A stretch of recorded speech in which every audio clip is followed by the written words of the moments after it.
एक परिवार में 5 लोग थे। ओम प्रकाश, उनकी पत्नी सुमित्रा, बहू भावना, बेटा राहुल और एक थी उनकी बेटी प्रियंका। वैसे तो ओम प्रकाश और सुमित्रा के घर में सब कुछ ठीक ठाक था, लेकिन सुमित्रा की एक आदत थी। घर में कुछ भी गलत या सही हो तो वो किसी से कुछ नहीं कहती, और भावना स्वभाव की इतनी सीधी सादी थी कि अगर कोई उसके साथ गलत भी करता तो भी वो उसे कुछ नहीं कह पाती। इसी के चलते प्रियंका और राहुल घर में मनमानी चलाते रहते, क्योंकि घर को संभालने वाली औरतें इस तरह से रहती थी जैसे वो गूंगी और अंधी हो। माँ, मैं अपनी सहेलियों के साथ पिकनिक पर जा रही हूँ। ठीक है बेटा, चली जाओ। और मुझे आने में रात हो जाएगी, देर से ही आऊंगी मैं। अच्छा, कोई बात नहीं बेटा। अरे भावना, तुमको एक बार में समझ में नहीं आता क्या? नाश्ते में फिर से पराठे बना के रख दिए। कितनी बार तुमसे कहा है कि मेरे लिए ढंग का नाश्ता बनाया करो। ठीक है जी, आगे से ध्यान रखूंगी। अरे ये बहू से किस तरह से बात कर रहे हो तुम राहुल? अरे तो और क्या करूं पापा, इसको कही बात एक बार में समझ में ही नहीं आती। सुमित्रा, तुम अपने बेटे को समझाती क्यों नहीं? बहू से बात करने का ये क्या तरीका है? अरे जिसकी जैसी मर्जी आए करो, मुझे क्या।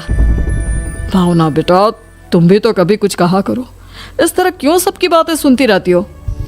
कोई बात नहीं पापा जी, सब ठीक है। रात को काफी देर तक प्रियंका घर नहीं आती, और जब वापस लौट कर आती है तो एक लड़की के साथ बाइक पर बैठकर सुमित्रा और भावना दोनों ही प्रियंका को लड़की के साथ देख लेते हैं।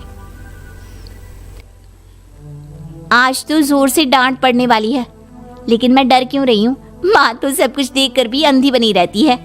और रही बात भाभी की, वो किसी को कुछ नहीं बताने वाली।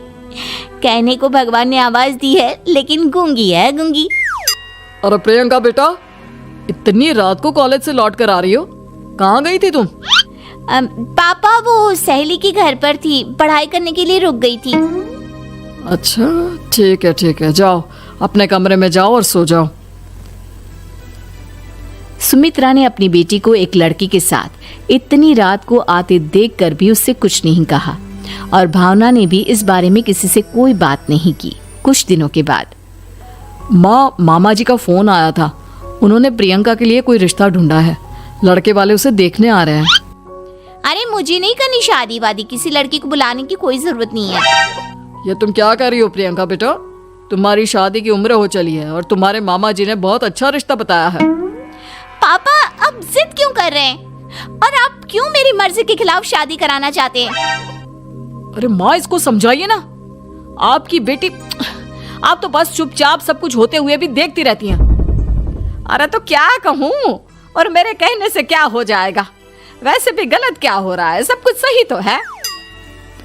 भावना बहू, देखो तो प्रियंका हमारी बात नहीं समझेगी, लेकिन वो तुम्हारी हम उम्र है। क्या पता तुम्हारे कहने से उसे कुछ समझ में आ जाए। नहीं पापा जी, मेरे कहने से कुछ नहीं होगा। मैं प्रियंका को कैसे समझा सकती हूँ? वो ननद है मेरी, कहीं मेरी किसी बात का बुरा मान गई तो? सुमित्रा और भावना में से कोई भी प्रियंका को कुछ नहीं समझाता। इस बात से राहुल और ओम प्रकाश जी दोनों ही परेशान हो जाते हैं। और फिर जब लड़का प्रियंका को देखने के लिए आता है, मुझे आपकी बेटी बहुत पसंद है, मैं उसके साथ शादी करने के लिए तैयार हूँ। देखो, मुझे तुमसे शादी नहीं करनी, और ये बात जितनी जल्दी समझ में आ जाए अच्छा रहेगा। अरे तो फिर आप लोगों ने मुझे यहाँ बुलाया ही क्यों? माफ कर दो बेटा, वो हमारी बेटी जरा गुस्से में है। हम उसे समझाने की कोशिश करते हैं। हाँ, देखिए आप नाराज मत होइए, वो तो उसने बस ऐसे ही कह दिया होगा। अरे कोई ऐसे ही कुछ कहता है क्या? और ये आपकी पत्नी और माँ, ये दोनों इस तरह चुपचाप क्यों बैठे हैं, जैसे इस घर के मेंबर ही ना हो? आपके घर में सब कुछ ठीक तो है ना? अरे सब कुछ ठीक है बेटा। सुमित्रा, समझाओ ना अपनी बेटी को।